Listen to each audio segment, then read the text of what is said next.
Hi yogis, I'm Nicole from My Yoga Time. Welcome to today's class. Today's class is a yin class, part of the Yin Meridian series, and we're focusing on the liver and the gallbladder meridians. So here the associated emotion is anger and frustration, and it's also associated with the wood element. So with that in mind, throughout the class, I invite you to use a palm mudra, which is where we connect the middle finger and the ring finger to the tip of the thumb. So a palm mudra, also associated with the wood element, is a great one to detox and rid the body of what is no longer serving you. So for this practice, I do have 2 blocks close by. I've also got a bolster, though there's only one posture I'm going to use the bolster for, and you don't need to have a bolster. I'm just going to show you an option if you do have one at home, or if you want to give it a go, you can always try rolling up a pillow for the same effect. And today's class, we're also going to touch very briefly on some pressure points before we begin our practice. So we'll take just a few moments working on some pressure points before we begin to move through our poses. So there are 44 acupuncture or acupressure points for the gallbladder meridian, and today we're going to stimulate point 41. So on the feet, on the top of the feet, if you trace your finger along the line in between your pinky toe and the next one, and it might be helpful to flex the foot so you can see the tendons pop up. And we're going to go to the outside of the tendon, and you should feel a gentle hollow, a slight depression, and it should feel just a little bit sensitive. For most people it will feel sensitive. So we're just going to apply a little bit of downward pressure there, and do remember to breathe. And this particular point is called near to tears. So it's a great point to stimulate if you're feeling stuck or stagnant in life, and it's also a great point to release any pent-up anger or frustration in the body. So we're going to stay here for a moment, but of course if you need to stay longer than what I do, you can always pause the video and give yourself a little more time. Try to keep the jaw relaxed and the breath smooth.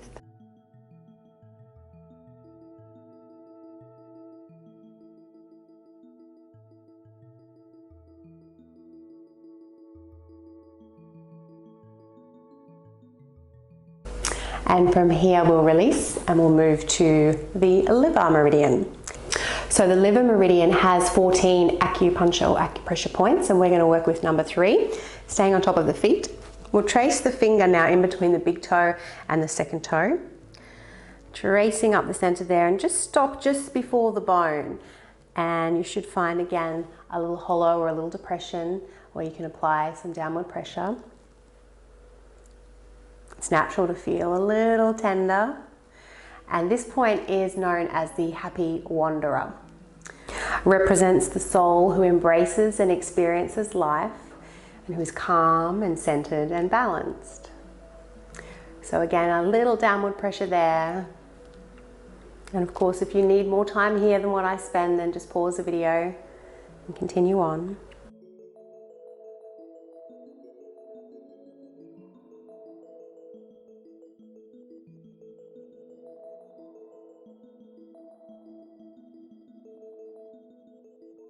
And release. So first posture we're coming into is a reclined butterfly pose. Now I'm going to use 2 blocks. If you don't have blocks, you can always just lay flat on the floor. I'm going to make a T shape with the blocks, a little bit of space between the 2. The vertical one is going to finish at the top of my shoulders, and the other one's to rest the head. So when you're ready, laying yourself down, bringing the soles of the feet together and let the knees fall out wide. Of course, if your hips and knees need support, I do encourage you to place more blocks, or if you have them, or rolled up towels underneath the legs for support. And we'll take a palm mudra, connecting the middle and ring finger to the tips of the thumbs.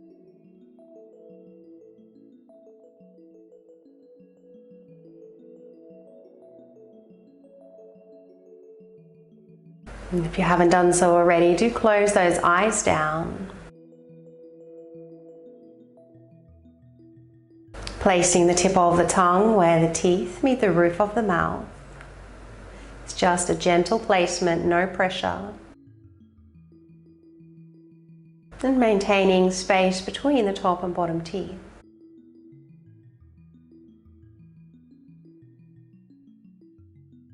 Finding a gentle tone through the back of your throat for Ujjayi breath.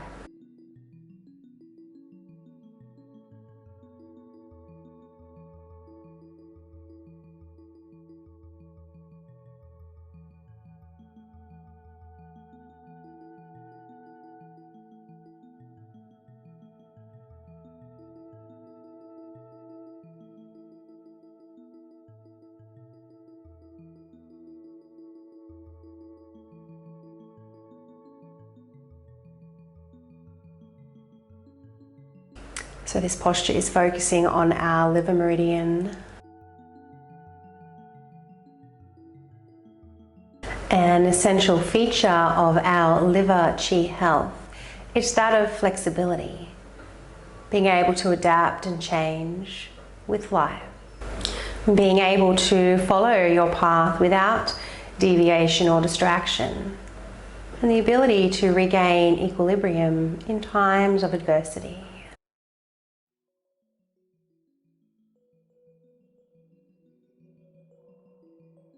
And begin to observe the 4 parts to your breath. The inhalation, a moment to pause, the exhalation, and another pause.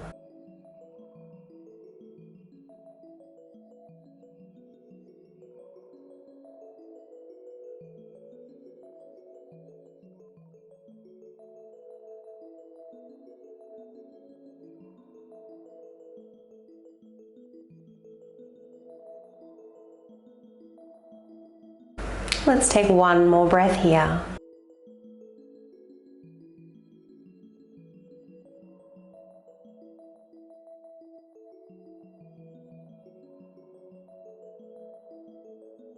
And when you're ready, turning those palms down, we can guide those knees towards one another, tucking in the chin, just coming halfway up. Remove blocks if you have them before reclining.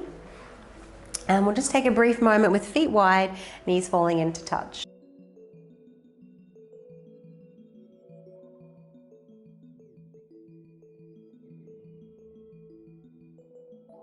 And then when you're ready, bring those feet a little closer together. Place your left ankle on your right knee. Coming into an ITB stretch, we're going to keep the legs in this position and just bring them over to your right. So we want the left foot to land flat on the floor, and if it doesn't quite meet the floor, you can always place a block or another prop you might have underneath. Some of you might like to use your right hand to press that left leg away at the hip crease if you can. Others might be able to reach the ankle with ease. So we want the leg to fall away from the body. We're feeling this in the outer hip, down the outside of the leg. And if you are quite supple there, you might even begin to roll to the pinky side of the foot and start to lift the big toe off the mat. Left arm can be out to the side, or to encourage a little side bend, take the arm above the head. Again, find a Pan Mudra.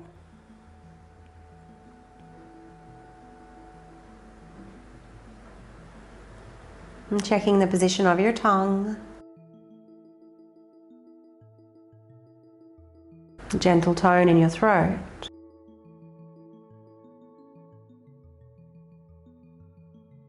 Witnessing the 4 parts to your breath.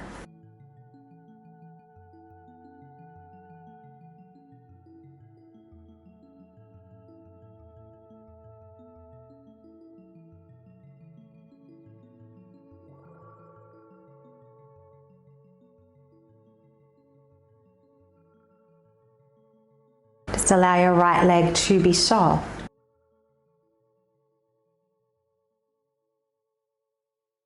Let go of any muscles that may be holding on.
And follow your next inhalation out of the pose. Bring the legs back to center. From here, we're going to move the hips over to the left side of the mat and then straighten the legs and take the feet over to the right side. If you can, bring the upper body over to the right as well as we come into a banana shape, our laying side bend. So if you're looking for something deeper, cross the left ankle over the right. If there's any discomfort in your shoulder, don't take the arm overhead, just keep the arm next to the body. If the arms are overhead, you might like to hold opposite elbows with the hands or just let the hands extend and find your mudra once again.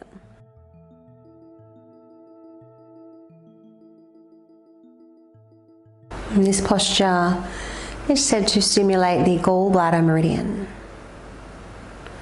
The gallbladder meridian is the embodiment of courage and bravery. Here is our discernment, where we can make decisions, take positive action.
And taking one more breath.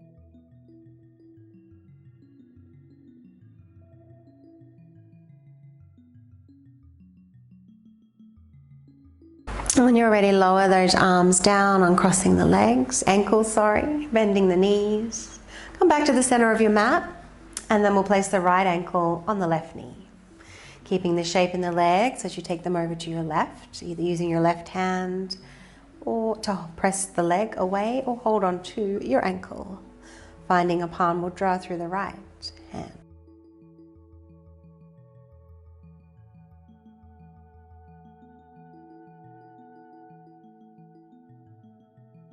So the gallbladder meridian runs down the outside of the leg and also along the side waist. So you might like to encourage a little side bend here as well, moving the upper body a touch to the left.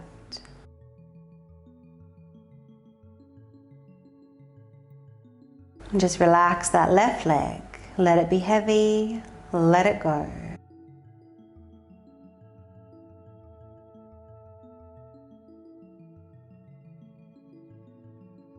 Begin to observe the breath moving the body.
When you're ready, inhale those legs back to center.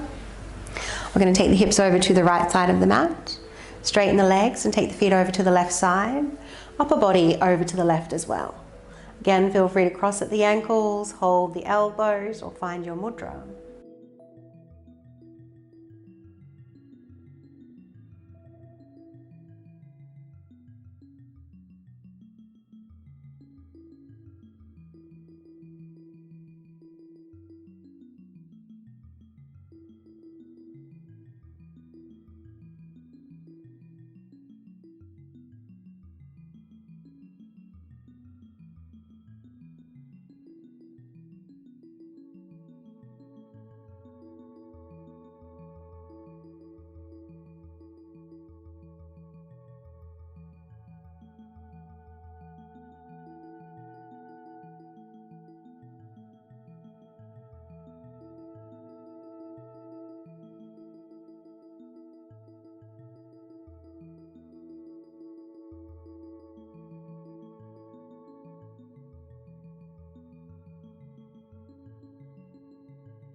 And when you're ready, let's return to the center of the mat.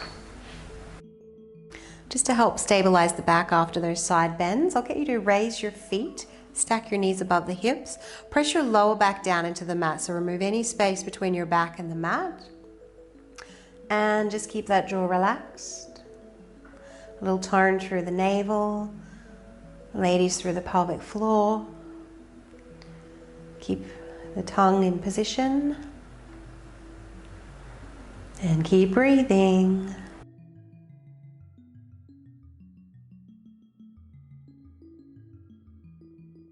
Well done. Lower those feet down. So next posture is going to be our pigeon pose, or our swan pose as it's called in yin yoga. If you have any concerns with your knees and hips, I'll get you to take a reclined pigeon. So stay on your back. You might be here. You might place a block underneath the foot, or maybe underneath the head if the neck is straining and you wish to take a hold of that leg. Otherwise, we'll come up to our seated pigeon. So pop the hands underneath the bottom, raise the legs, press through the balls of the feet and lift the head up off the mat. Slowly lower those legs down. And when you're about an inch or so above the floor, we'll hinge your way up to seated. So I'm having my blocks close by for pigeon, but of course you don't need to use blocks for this pose. We'll start with our right knee behind the right wrist and extend the left leg behind you. So if you're quite tight and sitting up quite high here, you might pop a block underneath your right buttock or even a rolled up towel. And again, if there's any concerns or discomfort with your knee or your hip, come down onto your back and take a reclined pigeon instead. Let's briefly curl those left toes under and try and lift the inner thigh. So there's a slight inward rotation through that back leg. Then we're going to fold forward. So I've got my blocks here in a T shape. I'm going to line the vertical one up with my sternum, and the other one is for my head.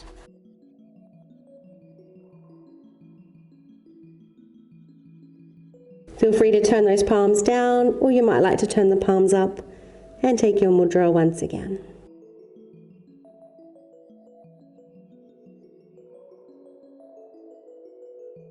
So the postures which are targeting the inner leg relate to the liver meridian, and those on the outer leg and the side waist are relating to the gallbladder meridian.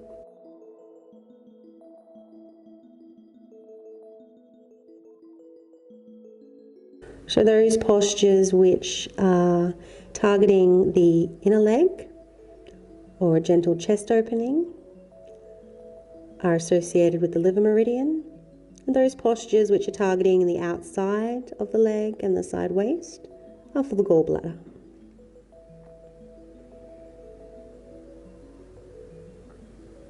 And just observe here the body moving with the ebb and flow of your breath.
Let's follow the next inhalation out of the pose. If you're reclined, you can stay reclined. If you're seated, we'll just take that right leg behind you. Curl those toes under as you can counter stretch through the knee. And then when you're ready, we'll change sides. So bring that left knee forward, lengthen the right leg behind you. Find that inward rotation through the right leg, and then folding down.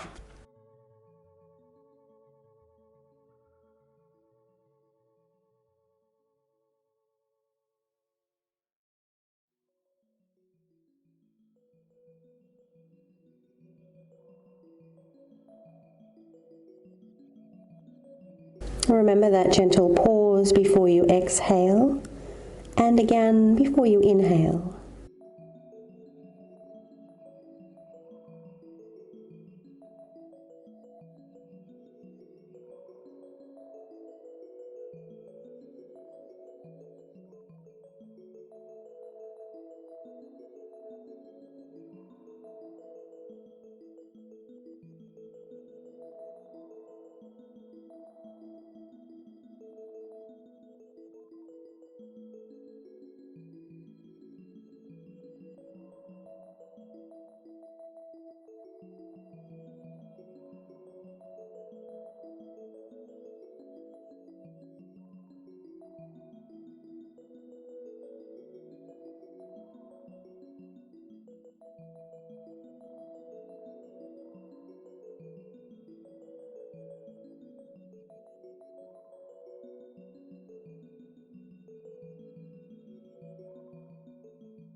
Let's follow the next inhalation out of the pose.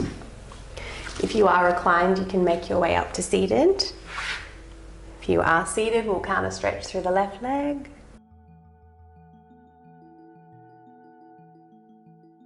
And next we'll take a seated position. So quite a few choices with the next pose, again depending on what's going on with your knees and your hips. Option 1, you'll be taking your left leg out on a 45-degree angle. If this right knee and hip needs support, there's a block under there for support. We're going to take a side bend. So I encourage you to use your block if you've got it, or if you don't have much range of motion, you could always bring a chair over as well. Bringing that elbow to the block, or if you don't need, you can take the arm to the leg. So while it feels like a lovely stretch to have that arm overhead, that will fatigue. So let's find our mudra and take the back of the palm to the lower back. So here is option 1. Option 2, you will cross your right leg in front of your left leg, stacking the feet and the knees, crossing at the calves, and you'll take your side bend from here. Or if you can, shoelace pose, final variation, stacking the right knee on top of the left. Of course, you can always sit yourself up on your block if your hips are quite tight. And from here, we'll take that same side bend.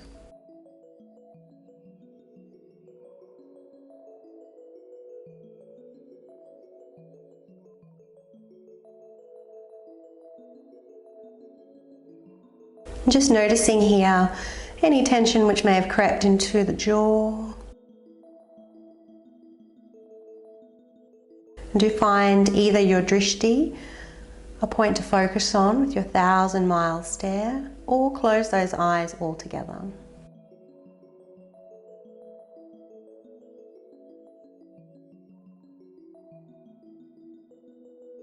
And if you are able to keep witnessing the breath, the volume on the mind shatter turns down.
Let's follow your next inhalation out of the pose.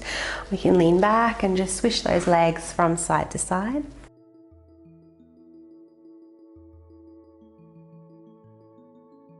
So if you need longer with this motion, please take it. Otherwise, either your right leg's out on a 45-degree angle, you're crossing the right leg in front of the left, stacking feet and knees, or right knees on top of the left knee. Configure your props however you need to for your body.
And let's follow the next inhalation out of the pose, coming up slowly.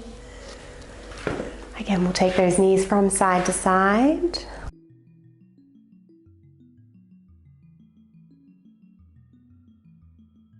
And next pose, coming into a seated wide-legged position. So again, depending on your hips and your knees, you might choose to sit yourself up on a block. You might need to bring the legs a little bit closer together. You might even need to bend the knees a little and place blocks or rolled up towels underneath. And you might choose just to sit upright. If you are able to hinge forward, if you've got that range of motion through your hips, you can bring 1 or 2 blocks in front, or again, even a chair, so if you're not coming down too far. Having those knees and those toes pointing to the ceiling, and when you're ready, folding down.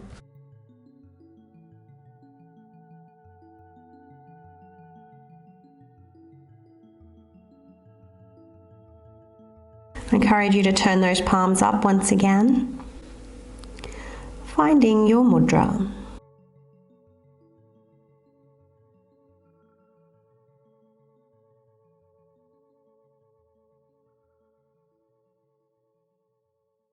So this pose is targeting the liver meridian once again.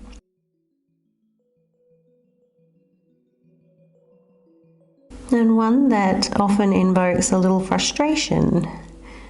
Yogis are often eager to get out of this position, particularly if it's one that they don't do regularly. So do observe any thoughts or emotions that may arise, and just observe them without attaching to them. So you can do that by staying with your breath.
And on your next inhalation, slowly coming out of the pose.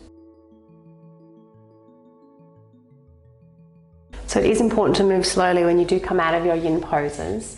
Our connective tissue doesn't respond as quickly as our muscles, it doesn't just snap back. So when you're ready, hands underneath those knees, let's bring them together. A little squeeze.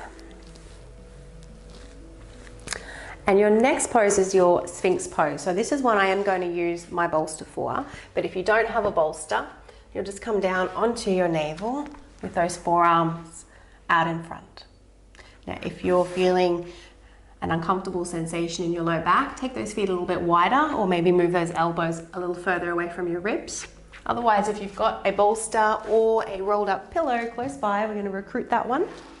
Laid across your mat, so it's parallel to the short side of the mat, and then bring your navel down. Now a block for each arm here. You might choose to just bring those fingertips together, palms apart, and keeping the chin parallel to the floor. or if you start to fatigue and you need to support the head, you can make fists with your hands, take them to the jaw, or fingers to frame the face.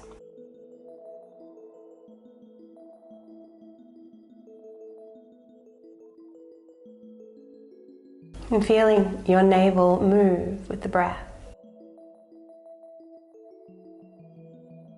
And feeling your navel expand against the bolster or the mat when you inhale.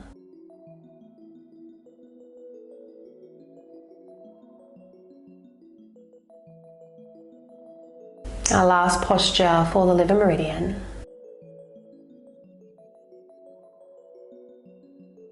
And also a lovely heart opening pose.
So prepare to release the pose now.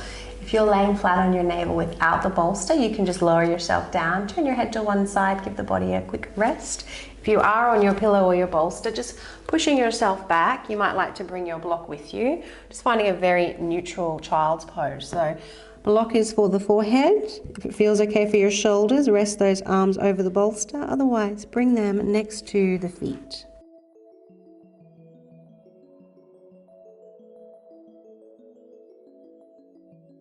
Wherever you are, breathe into your back.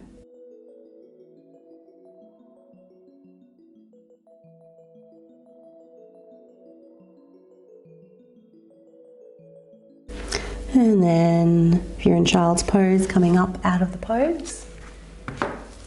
So if you are laying on your stomach, just roll over onto your back for me. If you're seated, we're going to come down onto your back.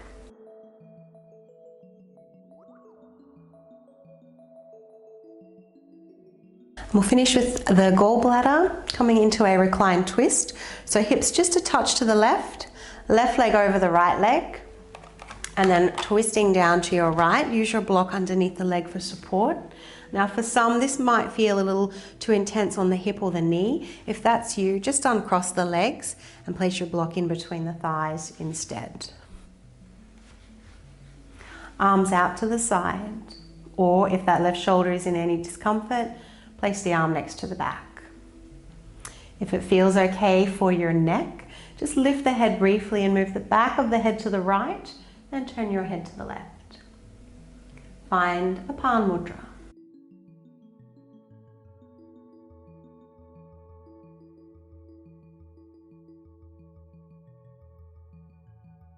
Breathing into the lower belly, the lower back, the outer hips.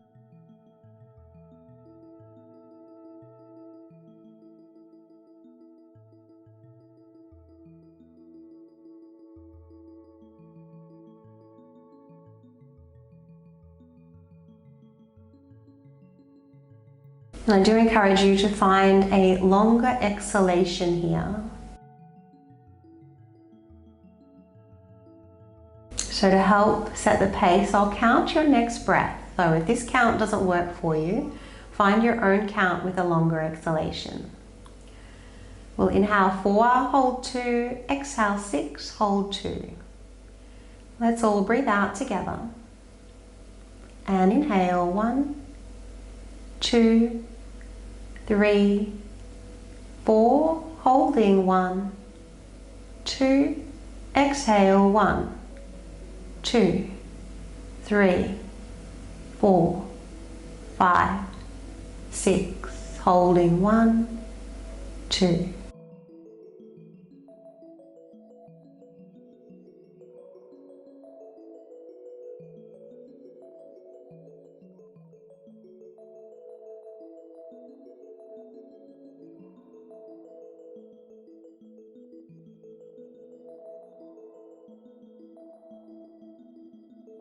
Our longer exhalation not only soothes the nervous system, but it gives the body more time to rid and expel the toxins, the metabolic waste through the breath.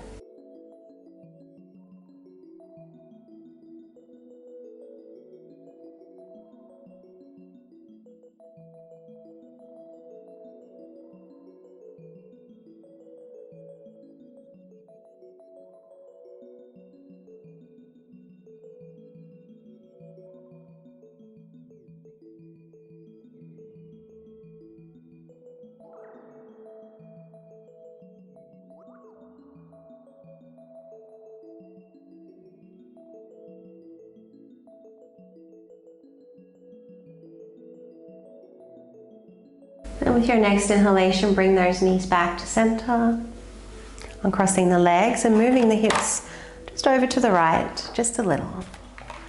Right leg over the left and come down into your twist. Moving the back of the head to the left as you turn your head to the right.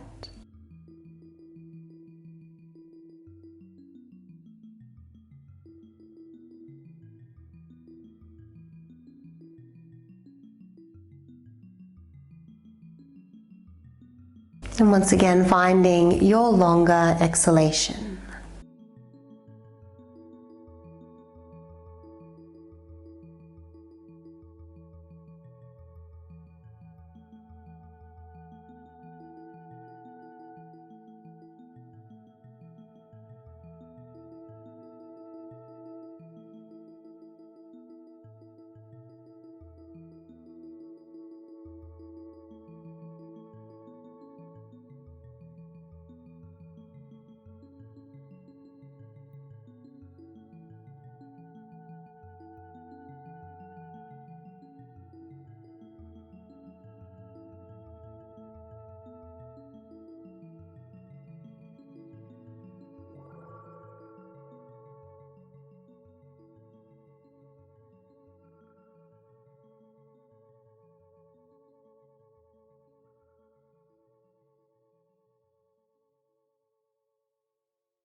On your next inhalation, bring those knees back to center. Uncrossing the legs as we move into Shavasana. Now, you might choose to place your blocks under each leg, under the thigh where the hamstrings are close to attaching, or maybe under the knees. Or of course, if you've got your bolster, that can go behind the knees as well. Or you may just choose to lay flat. Tucking the shoulders under, taking a Pan Mudra, closing the eyes down, softening the forehead, letting the eyes roll back, the tongue and jaw are soft.